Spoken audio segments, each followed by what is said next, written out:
you. Come along. See those who are, you come in front. All right, better thing is that the new people sit in front. It's better. Yes. How good. Very good. Aha. Hmm.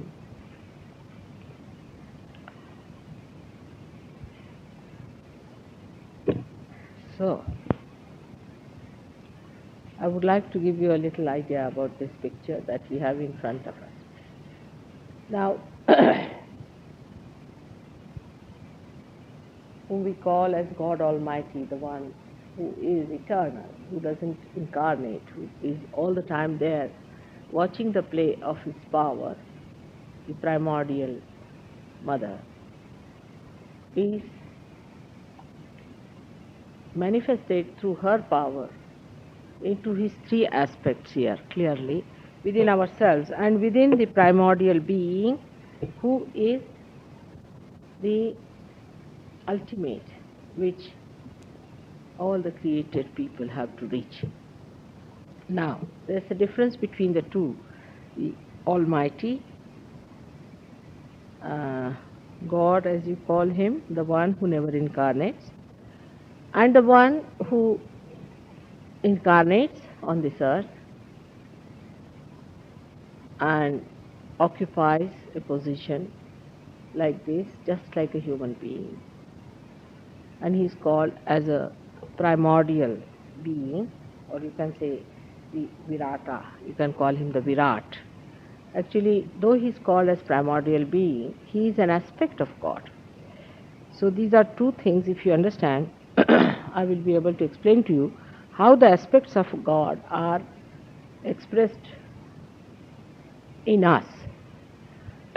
So the first aspect of God is his desire to create. His desire to create. And in his desire to create. Oh, you were outside there, Linda. I didn't recognize. Come on, I'm sorry. I didn't recognize you. I never recognized you. I'm sorry. I never recognized you. I thought, who is this one? Sorry. So, just this side would be better. So his desire to manifest, to desire to create, that's the aspect within us, which is represented by this blue color line, which is called as the Adi Ida Nadi, or you can call it the primordial Ida channel by which he desires. Now, as the desire can be born and can be finished off, can be switched off, in the same way, his desire to create also can be over. His desire to create any more may be over. His desire not to create for the time being could be there. So if you understand your desires, you can understand his desire also to create. And that's why when he does not desire to have it anymore, the creation he can destroy.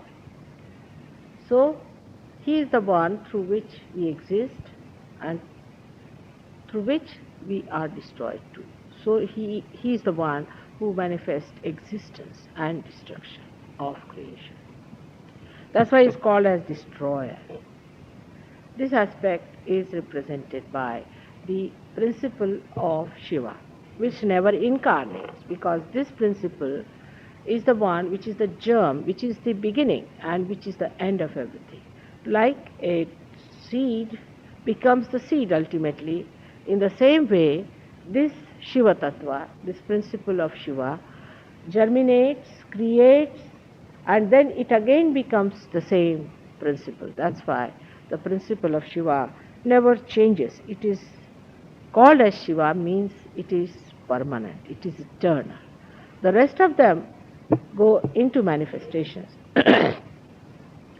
So first he desired and he wanted to create, so he had to have his aspect of creator being put in. And the second aspect of creator, can you show, is this yellow line that shows here is the Pingala Nadi, called as Adi Pingala, the primordial Pingala channel by which he has created this universe. Now the center of this figure, you can find this green round circle, and this one is the space in which he created.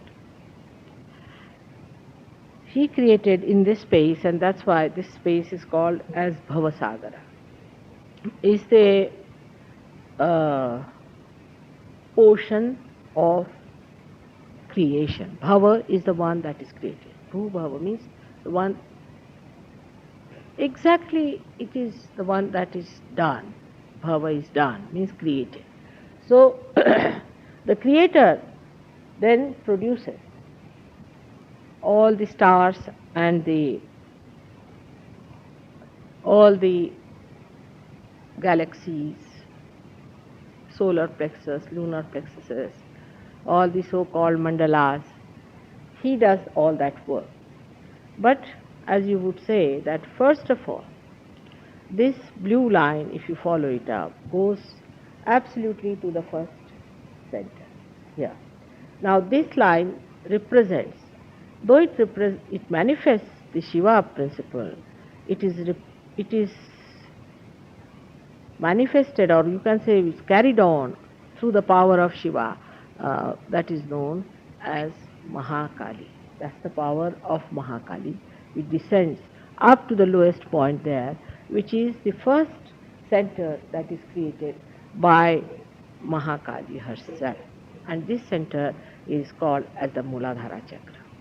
On this she has created, first of all, the first deity, first we can call the Aradhya Devata, the one deity which is to be worshipped first in this whole world is the deity that is the embodiment of innocence. So innocence was the first thing that was created by God, and not cunningness. Cunningness is our byproduct. See. He created innocence and holiness, and that's how he put the deity there, and that deity is called as Sri Ganesha. It is later on you will know that the same embodiment of innocence incarnated on this earth as Jesus Christ. Now this is a very, very important chakra, or the center, about which I will tell you later on. But then after creating this, see, God is a very, I should say, a very, very compassionate and affectionate being. He is the source of all our compassion and affection, because he resides in the heart as Shiva there, you can see his place there. And then he wanted to produce somebody who would, after creating this, first he created the chakra for the innocence. That was the most primal important thing, was to create innocence on this earth, to protect people. Innocence is auspiciousness, is called as Mangalakari, is the one that gives you auspiciousness. Now about auspiciousness also they have had a tape with them, you can ask them what it gives. And it is a thing that was first created, means that for us the blessings were created even before he started creating these galaxies. So he created a place in the space from where he could emit his blessings on this earth.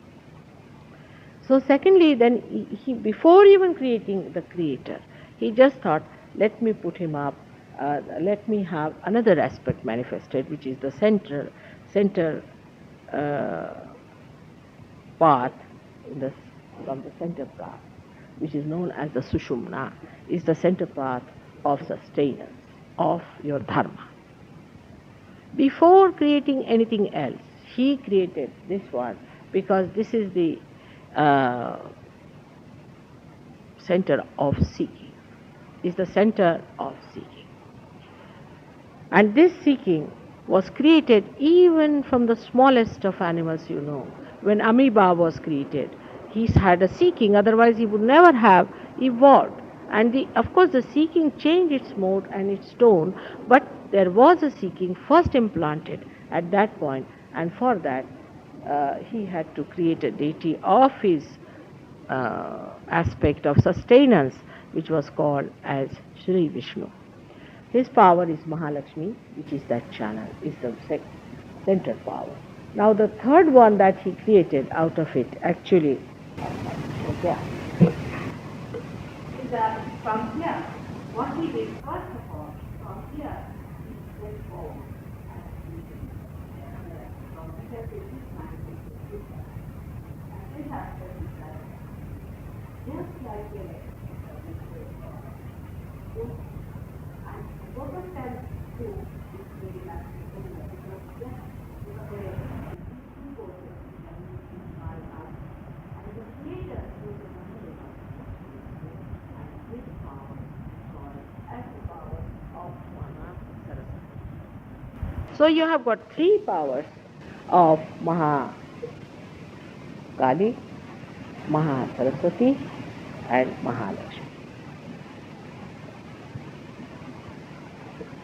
This universe then was created through galaxies and through many solar systems, and if you happen to read one of the so-called article of mine on solar plexus or on the creation itself, you will know how we were created very carefully, how the earth was created, how it was taken away. Part of it was taken away from the sun, taken very far away first, and then adjusted, brought to a point where life could grow. All that was done, and so the earth was created. Now the first chakra, as I told you, is the Ganesha's chakra.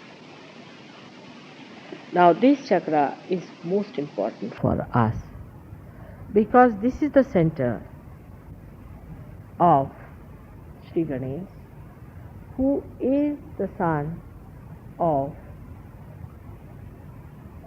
Mahakali's residual power, which we can call as the Gauri. It is that it is still the center, is also called as the Kundalini. After creating the whole thing, desiring the whole thing, he put part of that, that's why we call it residual power, into that Kundalini, the Adi Kundalini, which would record all that is happening within. And later on, when the time comes, it would give you your second birth. So this is the Kundalini here. It is placed in 3.5 coil, because 3.5 coil brings forth eternal movement, like your watches which are say automatic are also have got 3.5 coils, just to put it in automatic way. That's how this idea must have come to somebody that we should put 3.5 coil to have automatic watches, you see. So this is the 3.5 coil there placed, and that's the mother. That's the mother, that's the virgin, that's the one sitting down there. Now this is the mother who had not yet met her husband but was married, but still a virgin. And a story is very interesting how she created Ganesha. She was worried that somebody may come inside the bathroom. So she, out of her body, these things, what you call the mala, the dirt on her body, she took out some soil or clay that we use in India for washing the hands. And our clay is very good. And she put all the clay and took it out and made out of that a Ganesha and put him down there at that point, because she wanted somebody to protect her. Somebody has come. If you lock the door, how will I? No, it's all right. So this protection was created there for her, but actually that's the one is also protecting her protocol. That means this chakra nobody can enter into, nobody can touch it. Through this center, anybody who tries to come in will be punished. Now those people who say that Kundalini can be risen through sex or I must say either sadly mistaken or are sinister people. Because that's the center is to protect her protocol. He never would allow anybody to enter through that point, because that is the point which regulates and controls the sex. So that is a very, very holy place through which you cannot enter. The reason is, say if there is mud and if there is all kind of filth, best thing is to put there the most purest form of deity who never gets embellished or who does not get hurt or in any way involved into that filth. So he being the purest, he was placed there. Like Christ came on this earth to a place like horrible place like Bethlehem and all these, just because there was no other way out. See, he was the only one who could come there and sustain these people who wanted to crucify him later on. So he came down later, but this embodiment of innocence was put there. Innocence is a thing which never is cunning and intelligent as you think intelligence is supposed to be. It's a very different type of intelligence it has got, that it just works out. You may be any amount of intelligence you may have, and you may try to trick the innocence by any chances or by any sort of fraudulent ways. You cannot cheat. Innocent is above all that, and that is what was very important, and that's why he was placed there. Now, the people who have been practicing this kind of a nonsensical stuff like going to Kundalini through the sex are really doing a very abusive and horrible thing to their own mother, who is the Kundalini. Kundalini is your mother. She has been with you for ages, and she has been waiting for this day when you could get your realization. So those who try such tricks on the Kundalini, on their mother, you can imagine how much they should be punished. That's why so many people get all these horrible experiences of getting blisters in the body, they get heat in the body, sometimes they get temperature and they get stuck up, and all sorts of things happen because of this kind of unauthorized behavior. The another thing could be to freeze this Ganesha is to become a person who is absolutely running away from sex. One does not have to run away from sex, because sex is one of the activities of Ganesha, because he is a child. He doesn't understand what sex is. He is abodh, he is innocent. He doesn't know that sex is something, you see, he has no consciousness of it. Like a child, when he sees sex, for him it is just like seeing flowers or nothing. He doesn't understand it. After a certain age only people start understanding it. So those people who also run away from sex are equally the same, because there's nothing to run away and there's nothing to run to. It has to be understood at this point that sex has to be a very sacred and a secret thing between two personalities, that is husband and wife, who should be really married collectively. Marriage which is done secretly somewhere and marriage secretly done somewhere is always brings problems. So marriage must be done in an open way and should be sanctioned collectively. Marriage is not an institution came to in human beings from somewhere outside, but it has come to them from within. God himself has brought this institution within them, and it is to be respected in full way. And family life is the basis, absolutely the basis of human beings. Every human being must have a nest to grow when they are children. We are playing havoc with this principle of family life everywhere, and we are really out to ruin our children through abandoning the norms that are required for a human life. I mean, we have taken up everything into our hands, you see, as if we can do whatever we feel. Perhaps by that we do not realize how we are giving no fair chance to our children to grow in a proper, secure place. So family life is a very important thing and must be dealt with in a way that the way you do a puja, you do a worship. The home is a temple where you must have all the holy things to give children the holiness, the innocence that is required for them to continue.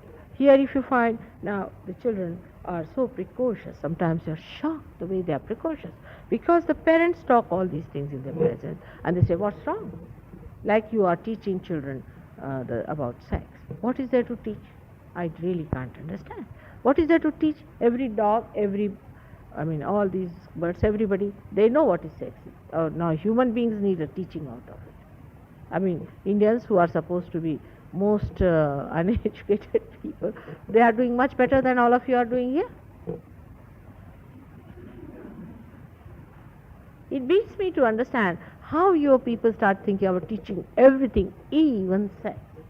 See, it is, of course, to be guided properly through family channels, but not to be taught so openly, In the beginning, it was very difficult for me even to open my mouth, but when I saw the whole thing is so filled with it, let me talk about it.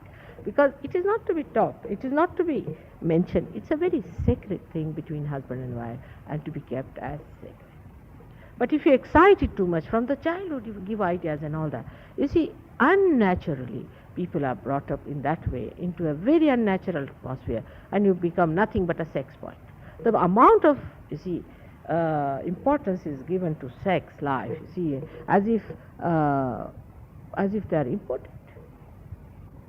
It is something like that. It amounts to that. The way people are, it's such a natural thing, it is such a spontaneous thing, is available to everyone. What is there for people to think so much about it and plan about it, talk about it, and make the whole thing so vulgar? There are certain rules and regulations that are to be followed. You have to be very, very chaste about it. And there's a certain protocol and certain beauty of making it a secret. The more I find now here, people, I'm just talking about the West because we are concerned with Western problems. Indians have another type, which I will tell you later.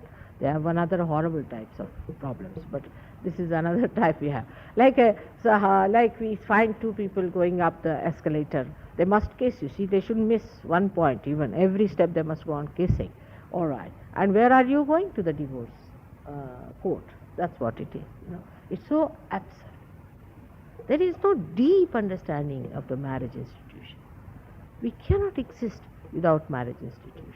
Marriage institution is a gift of God to human beings and not to animals. We are not going to become again animals. They study the sexual behavior of, fishes. Are you going to become fishes now? Are we to learn from pigs? Have we gone that low that we have to go down up to the fishes level and find out how to behave? It's absurd. So this is the center which is very important and is very sacred. But the other side, I told you, that is to running away from sex. On this point I would like to speak because perhaps I have not spoken so much as that.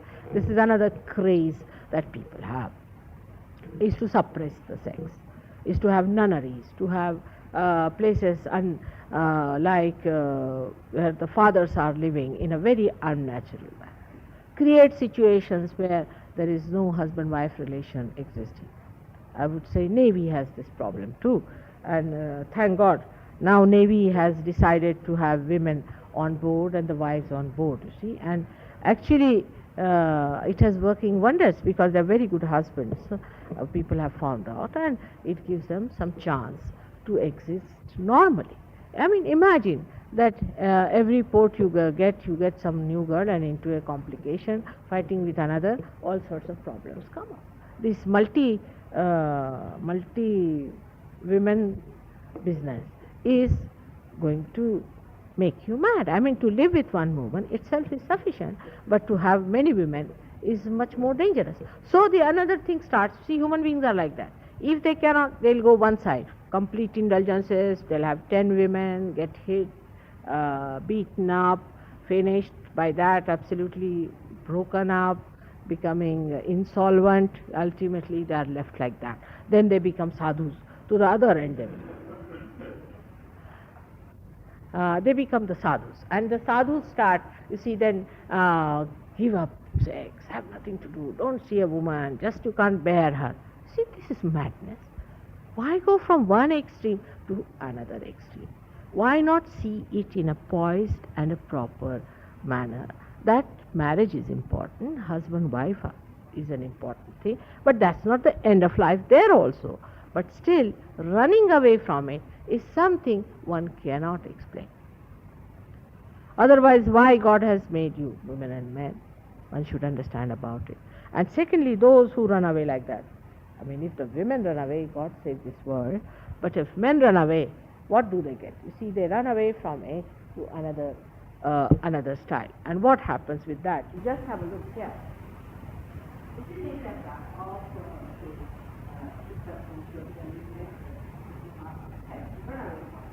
now there is no way. You cannot go with this one because this is the one. This is intelligence. Where you go? Just your attention is just from there. There is no attention at all. No attention there. Your attention comes here.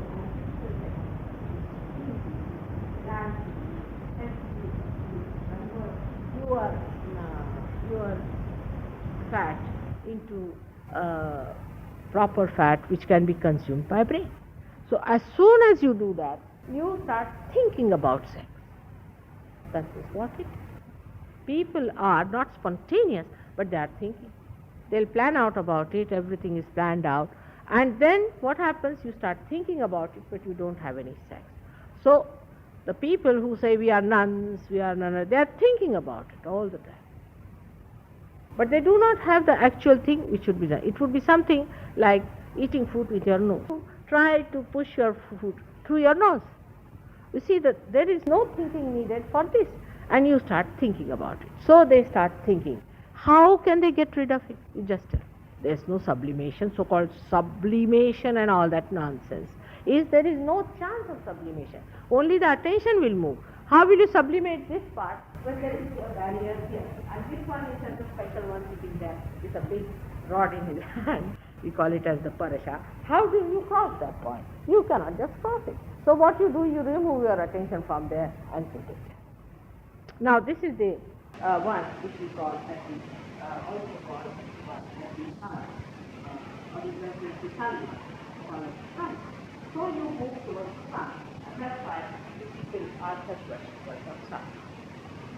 Now, then burn your body. You see, you will not have sex, but burn your body and make yourself look what you call that brown color, and do all kinds of nonsensical things to your body. Be unkind to it. Try to do your level best to ruin it. That's what you do. And then this sun line starts acting. Now, sun line takes you away from the left side. You see that if too much activity starts here, this becomes something. Your whole attention goes on this side and this side. That's why you become extremely dry. I mean, I would say Hitler. Hitler was nothing but this. Hitler had no feelings left in him at all. There was no emotional thing left in him. He was drained out. And all these yogis also of this type have this. Like we had a guru in our Durvasa. I mean, if he looked at somebody, he would burn off. Just imagine. Such horrible ones. What are they going to do for the emancipation of human beings? What are they going to do for the kalyana, for the betterment of human beings who haven't got a grain of love within them? All your idea of love is drained out. Then you must have heard about these gurus, that the way they are. Most of them I've seen, even the realized ones, needs lot of love within them. I've seen so many realized ones also, but they believe in beating the people. You know, anybody comes to them, first of all they'll put a big chimta on them, hit them, cut. Oh, you're no good. They test your head by hitting. And you know, sometimes tears would roll down my eyes, seeing all that cruelty. I said, how can you do this to them? He said, you don't know these human beings, they deserve it. We were like that, now we are better. I said, what are you better? You are eating the same way. But they are realized people, can you imagine? Even without knowing much about love, they get realization. And then they start saying, now go into absolute vairagya. Take the case of our Buddha. Now, Buddha was one of the very great incarnations in the sense that he was the son, one of the sons of Rama, who incarnated on this as Buddha to occupy the highest life on this earth. So he had to take sannyasa, because without that he could not show that. But there was no need for anybody else to take sannyasa. But in his case, mistakes, why there were some mistakes about things, because when he tried all these tricks of sannyasa, going here and there, he never realized that this is all not needed. He was so tired and fagged out that suddenly, spontaneous, the primordial mother herself gave him the realization, because he was so tired. Now supposing this is Caxton Hall. To come here, you go to, say, Reading, then you go to, in the north, to Leeds, then you go this side, and then you go to Brighton and come back here. And you tell everybody, if you have to go to Caxton Hall, you better do all that. It is just like that. It is just like that, very misleading. Because when he found it out, as you have found out too, you do not realize how you have found it. You do not know how you have done it. If I do not tell you that it is God who has done it, how are you going to believe it? You will think, I have done self-realization, all right, I am a self-realized person. Self is most important. That's why he believed in Anishwaravad, means atheism. He said there's no God, only thing self is to be achieved. Naturally. Because there was nobody to tell him that you have achieved through the grace of the primordial mother. So he was to be born again as one of the sons of Fatima B, who was the daughter of Muhammad Shah. Then again he was to be born as Markandeya and again as Shankaracharya, just to neutralize what he has been preaching. So you will see that in the 6th century, Shankaracharya is the one who put end to Buddhism, the nonsense of Buddhism in India. Because apart from what Buddha's understanding of the whole thing is, his disciples made it so perverse that somebody had to come down to tell that the marriage system has to be re-established. And this is how this right side was controlled through various incarnations coming down. But now we come to the center point, is the Ishnu Tattva, as I call you, the principle of sustenance within us. By this sustenance force only we have within us our dharma, means we are human beings. Human beings have to have some sustenance. Otherwise he would have 2 horns, he would have a tail hanging around, but he does not. He doesn't have. Why human beings do not have horns? Why do not they have tails? I mean, they behave sometimes like that, but still they don't develop. You see, in children, it is very common to tell them that if you behave like this, you will start developing a tail. Immediately they start looking, have we already developed? Then you have to tell them, not yet. But then be careful about us. You see, better tell us, otherwise we'll develop it. So this is how we are, that we are human beings. If we were not human beings, our noses would have been like that, or could have been like that. But we are human beings, that's why we have a particular type of a face, we have a particular type of eyes. You have seen in the animal kingdom how the eyes are placed, like fishes, how their eyes are placed according to their environment, according to their evolution. Now why should we try to be fishes? Have you got eyes like fishes? We are human beings, we have to be human beings. And the human beings have got, as in the 4 Varanas they are described, they have to move in a evolutionary process with their understanding. This is the biggest difference between a human being and animal. So far, from animal to this stage, you do not know how you came up. You never felt your evolution. You never knew how you evolved into it. But only when you have become a human being, you can feel it. That's why your evolution had to be in such a manner that you can feel. And you have also got a special faculty of deciding for yourself, of freedom, by which you develop yourself in such a manner that you can feel it. The fishes never felt it, the amoeba never felt it. It's only you who can feel your evolution, because you are at the topmost position of evolution. And if it has to move forward, it has to be in your own awareness, with all respect to your freedom. So freedom was given to human beings. Not only that, but also that they are going to see their own evolution within themselves. They are going to feel it. You will feel so different as soon as you are evolved. Because you are the highest. Human beings, if they had ever evaluated themselves, even if they had asked this question to themselves, why did I become human being from that insignificant amoeba? Then they would have realized, evaluated their value. But when they evaluate themselves, when they try to understand themselves, they become egoistical. This is the problem. And that also comes from the same sunlight. You see the ego, that's their yellow, that balloon of ego. When it covers the whole being, a person just, you see, he talks as if he's possessed. He can never understand what he's talking about and what he is meaning when he says, I. Because you are not a separate entity. You are a part and parcel of the whole. And when you start saying I, you actually secede yourself. You cut yourself short of your connections with the whole.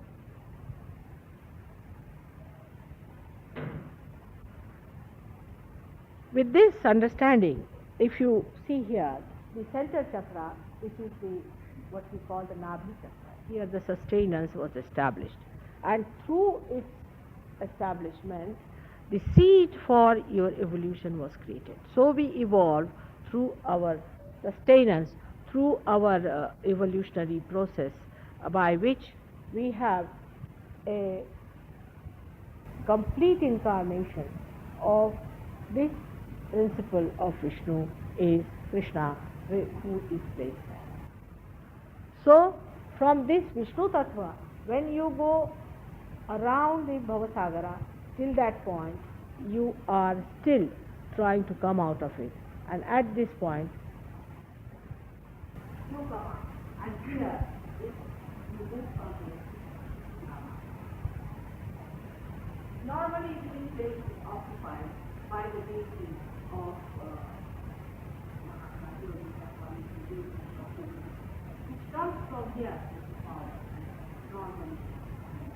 And then incarnate in this Bhavasagara, where the seekers are trying to find God.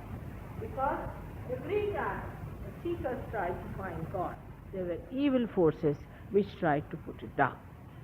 So she had to incarnate. They say she incarnated only 1,000 times, but I think she has incarnated many more times. So whatever it is, she incarnated 1,000 times, and she protected these her bhaktas, or her, what you call her, devotees, to be saved from the satanic forces. Now this one is the incarnation occupied by the incarnation of God. So before that, all those incarnations that came are up to this point. Now this one has to understand, is the area where actually normally we do not come up. Because Rama was not regarded as an incarnation, he was absolutely human. He was placed on this sunlight, this is the Rajasa. He actually is a human being. This is the Rajasa. That is the Tamasa on the left hand side, this is the Rajasa. and the center one is the Sattva. That's why he was placed there. Now this goddess is the power which exists in your heart chakra in the center. Now when the child is small, you must know that all the antibodies develop in the sternum, And these antibodies are actually the fighters who fight evil or any harm to the body.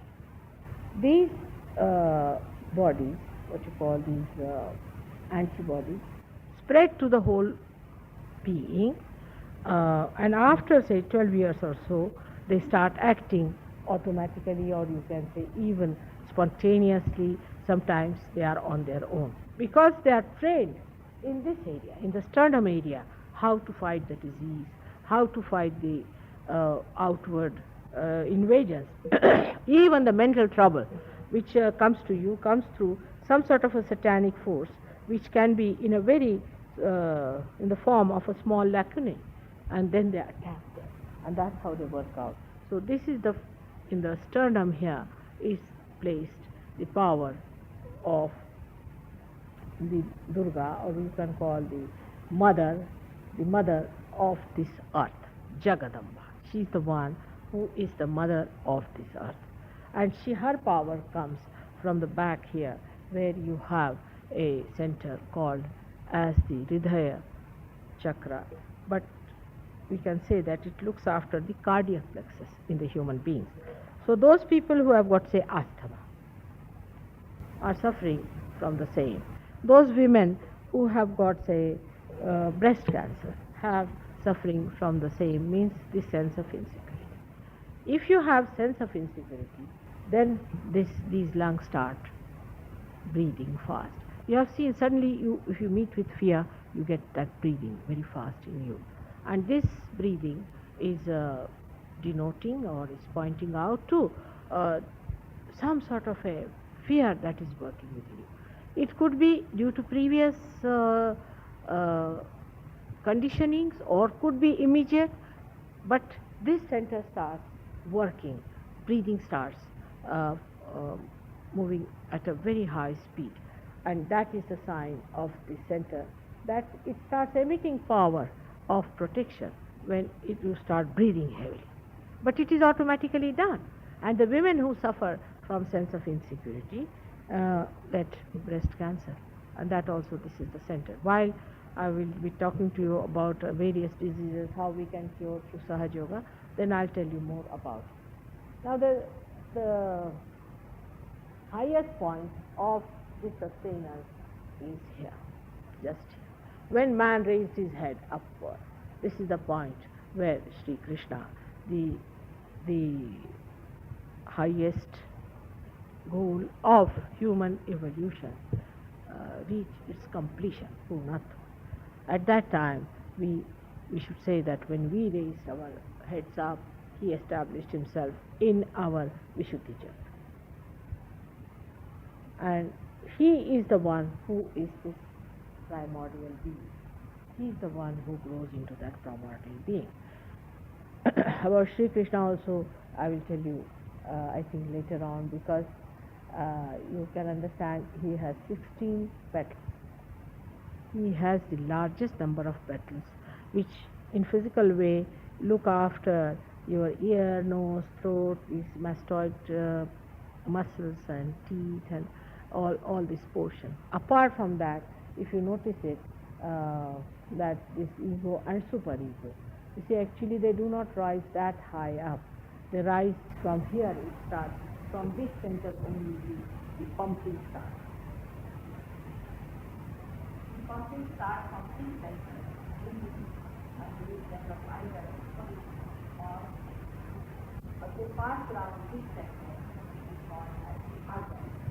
Now, pumping of the ego and superego comes like the, you can say, the fumes from a factory. Like when you are overactive on the right hand side, you develop your ego as a byproduct.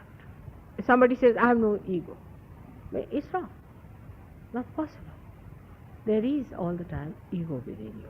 Like People said, Krishna has said that, oh, you just surrender everything to me, and that's how I have surrendered myself to him. It's wrong. You cannot do it because you have got ego. You have to cross beyond. Unless and until you cross beyond, you cannot get over your ego. So this ego and superego, if you see, they cross. So the superego is, say, from here to here, the ego is from here to here. But as the human being started growing, the superego, which is the conditioning in us, the conditioning as seen by the psychologists, they call it the psyche part, and they never realize that there is also ego. If you remove the conditionings completely from human beings, do whatever you please, you become egoistical. They never realized this subtle point, and they allowed you to do whatever you liked, and they allowed you to sort of fully assert yourself. Then they never realized that on the other side is also this ego developing within you. And that's why we have got now countries, we can say, which are ego-oriented, others are super-ego-oriented. But now the stage is such that nothing much to choose. It's such a confusion and a muddle. Because when ego-oriented society developed too much of their ego, they tried to push the superego down like that, which went to such a limit that it started hurting people. They couldn't bear it, so they came up with their superego. And this is the beginning of people talking about, I feel very guilty, I'm very sorry, must have some sympathy for others, we must look after the people who are suffering and all that kind of a thing. Then they take to also drugs. Also you can see that on this left side is more sort of meant for people who take drugs and who go into lethargy, and more sitting down and dreaming for poets, all sorts of things. So went to India and invaded India, and now I am responsible for that. You start feeling guilty for somebody who's died and is born somewhere in Africa, or maybe born in Timbuktu. You see, maybe that you are the one who was a saint in India and who has been looked after the mother, and today you are here crying for nothing at all. So this is the situation of today's muddled up world. And the superego, the others who were supposed to be superego, non-aggressive people, say like Indian people, now they are developing. They are getting sophisticated, you see. And they think that to wear a suit is a very big thing. If you wear a suit, they start speaking some other language. And to them, you see, to be posh, to be very impressive and all that is very important. Whether they have food or not doesn't matter, but must dress up well to impress people, you see. And that's why I tell always my disciples that when you go to India, don't go like hippies. Better go like very well-dressed government servants. You can only impress them only. And so we are developing now in India, and we are becoming very materialistic, extremely materialistic. I mean, not that you people here in the West have left your materialism to that extent, but I mean, here every Dick, Tom and Harry is not a materialistic person, especially the people who are of a higher style, they are not that materialistic. But like you see the labor class here, you can say, as they are very particular now. Today was the budget day, last day, so all the shops were on and everybody was buying, even the Gillette blade and everything in the shops, you see. But the Indians would be the most, you see, because they must see what is happening here. As soon as, I wouldn't say Indians, all the Asians I would put like that. Not only Indians, but because you see, when they come to England, they see in the shops, see, they make the list of saris they have to take home, they make the list of things they have to take home. They are equally the same as you have been long time back. Like, you'll be amazed that once upon a time plastic was a big craze for you people here, and nylon was also once upon a time. Now we are trying to wear nylons for you. So it's a good exchange, I think. But this is what we are in the muddle. Either in the superego or ego, we cannot just fix the person. He could be one moment in the superego, one moment in the ego. He'll be just going from one side to another. The thing that really gives you the balance is the sustenance, is the sustain, dharma. If you do not have that, then you could go shoot off like a pendulum from this side to that. But in dharma also there could be a problem, and that is one of the worst possible, is of fanaticism. So, if you try to make the dharma a fanatic idea, like none of these incarnations, like Muhammad Sahib, who was an incarnation of the primordial master, and all others like him, Moses, Abraham, any one of them who came on this earth, ever thought of fanaticism. Never they realized that when they told, don't do this, don't do that, some sort of people will take up upon themselves that we are the chosen ones, we are the great. This they could have never understood. And whenever they found it was happening, again they took birth. Again they took birth. To tell people this is not that. To form any kind of a cult or an organization and religion is against God, is blasphemous. How can you organize God? You cannot. Those who have done it always have brought absolute fall of human beings. You see, that's why you cannot control. Like the other day I was saying that our Pope has good intentions of going to Poland. But in a way I like Polish Catholicism more than the Irish one. If this is the freedom, what Catholicism is, better not have it. You see, if this is what you are going to achieve through your Catholicism, better not have it. In Poland, say for example, people do not do philanthropic work. You see, like helping the poor. Is that the work of Christ? I asked somebody, I said, how did you come to this conclusion that Christ wanted you to help the poor? They said, because once he was to be anointed with some very expensive oil. And I think Judah said that how can you spend such a lot of money on him, on his body? Let us sell it and give it to the poor. So he said, now see, listen to this one carefully. He said that poor are forever, means it's a permanent headache, you see. But I am for a short time. That means spiritual life is the thing. Now, in the same way he said that no rich man can enter into the kingdom of God. Both are just the same. Poor are just the same as the rich. Do you find any difference in them? I do not. One hankers after money, another one gets spoiled by it. Both are the results of the same. Because one doesn't have, he is no good, and one has, that's why he is no good. If the rich had little less money, it would be better for them. And if the poor had little more, it would be better. So our SahajaYoga works for the people of the middle things. Now immediately you'll say, then what about the poor of the world? Immediately the attention will go there. Mother, what do you think? Now you don't worry about that. There is God who has created them, and He is going to look after. Are you an economist? Then you have done all bad things because of faulty planning, because of selfish nature, because of conservatism, because of thinking that you are the person who should enjoy all your wealth. You have created these disparities. Human beings have created, not God. And when you have to achieve God, you don't have to think all these problems that human beings have created. Like somebody came and told me, what about Vietnam? I said, are you a governor appointed there? You see, he had a problem of his own. He was coming from an asylum, and he asked me, gets up very seriously, said, what about Vietnam? Now tell me, this fellow is really half mad. He's gone to that asylum from where he's come, and why is he worried about this Vietnam? Now what does that show?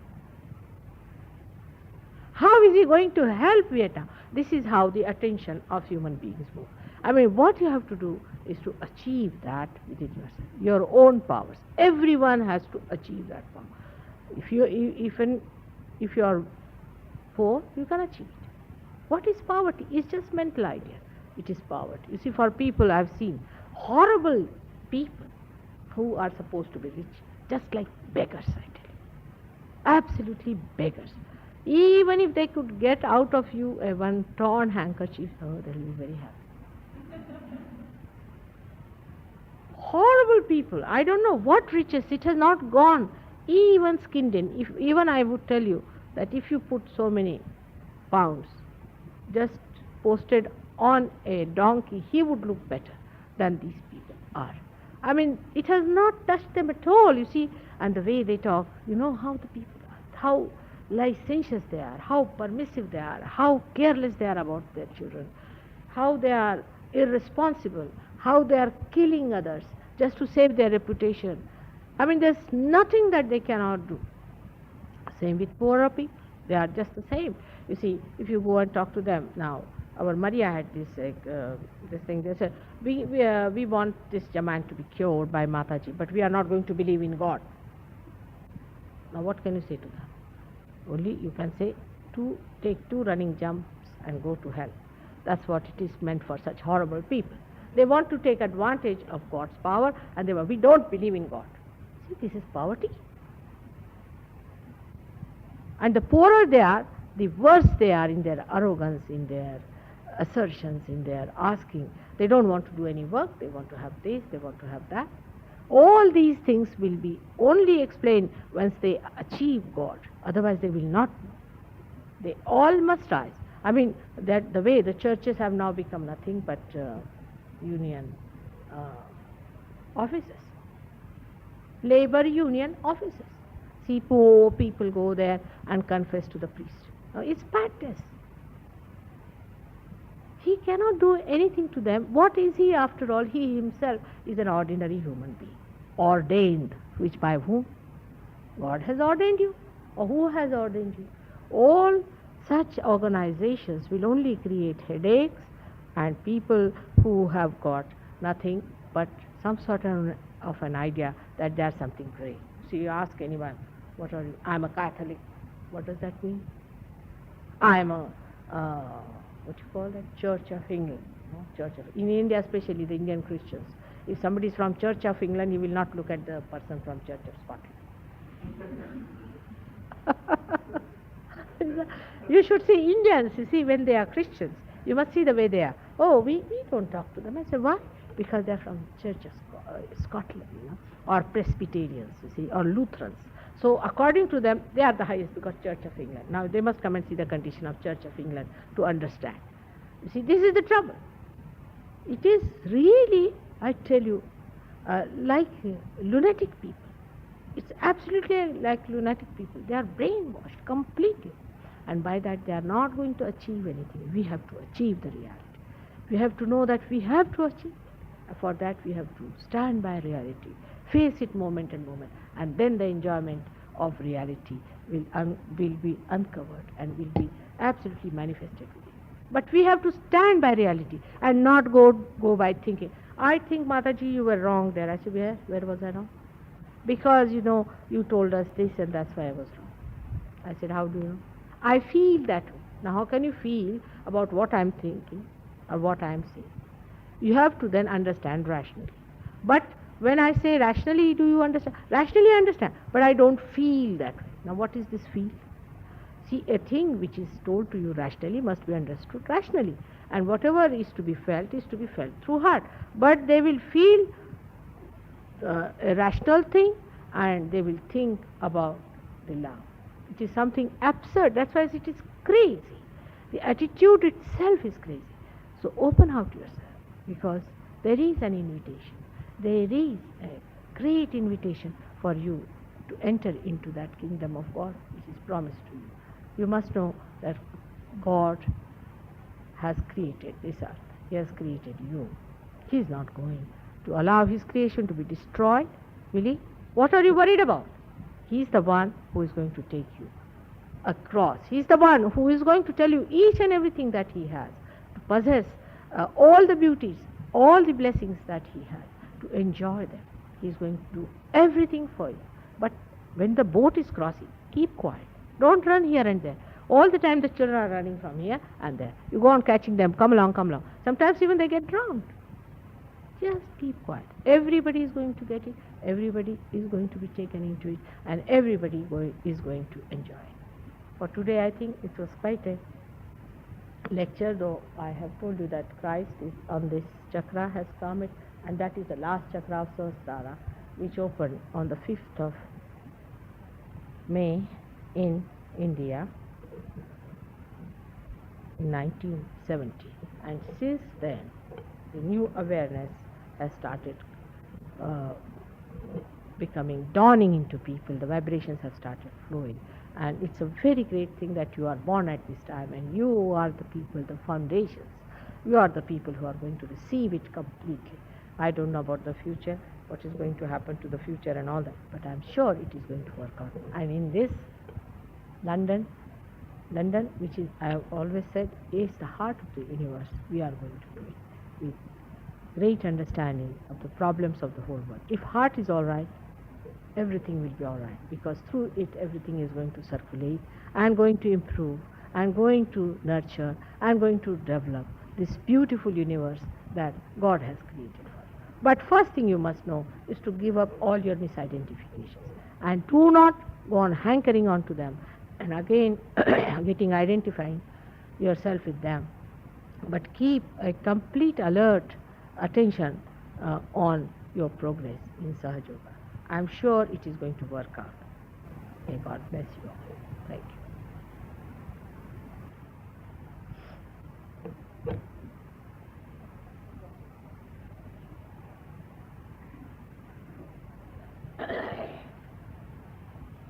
So, any questions?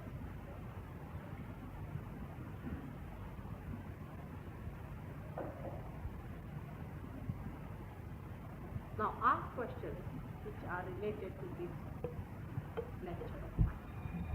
Because if you ask them out of the blue questions, it's not out of the blue, but see what is God. Now, I need another lecture. See, I cannot just say what is God is thing like that. So, you please don't ask such questions. Ask something relating to this lecture of mine. That would help you and everybody else. And ask questions which are constructive.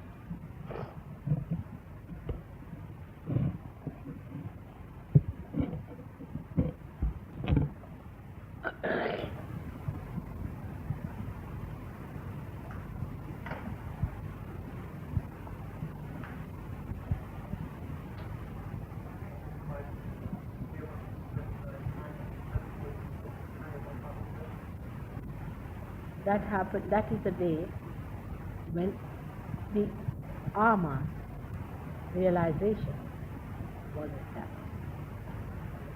Why? Well, in India.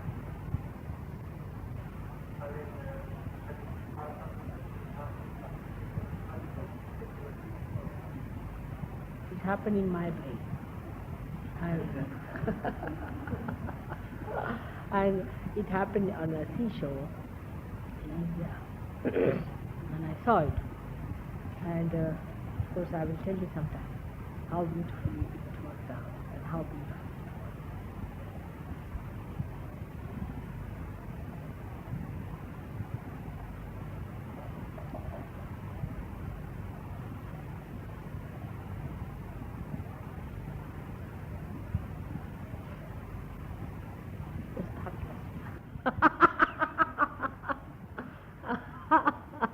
One of the names is in the one book I have given you, is that nirvichari, that is thoughtless, beyond thought. That is the power. All right, so I bring you down. Now you think of some thoughts.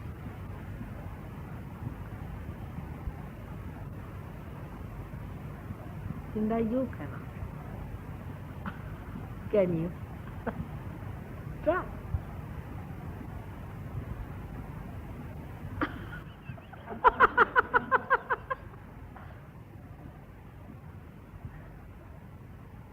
No, no. That's the fact. One must accept. You have crossed the Agya. You see, now you cannot. Enjoy it. Enjoy it. It's very good. Now you can see the thoughts also. Are you better now? Are you feeling better, Hester? Good. This is very good.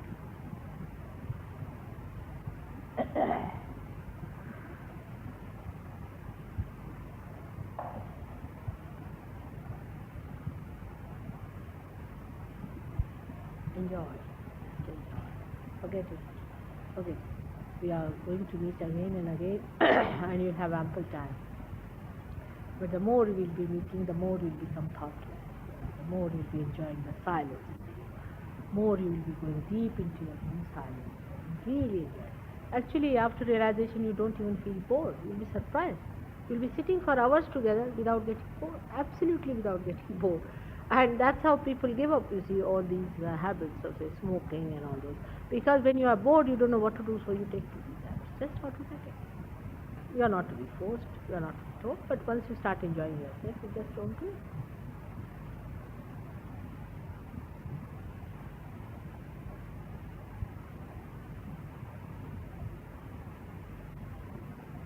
कैसे बेटा तुम? Are you better now? Not yet? क्या हो रहा? हाँ, बुखार और हाँ या हाँ हो हो या हाँ कसं का हाँ कसं या कुठं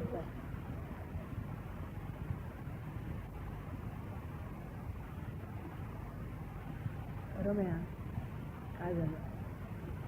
इंडियन्सला जरा म्हटलं म्हणून का? हां, इज अ बाउंड्री अनाउन्स्ड.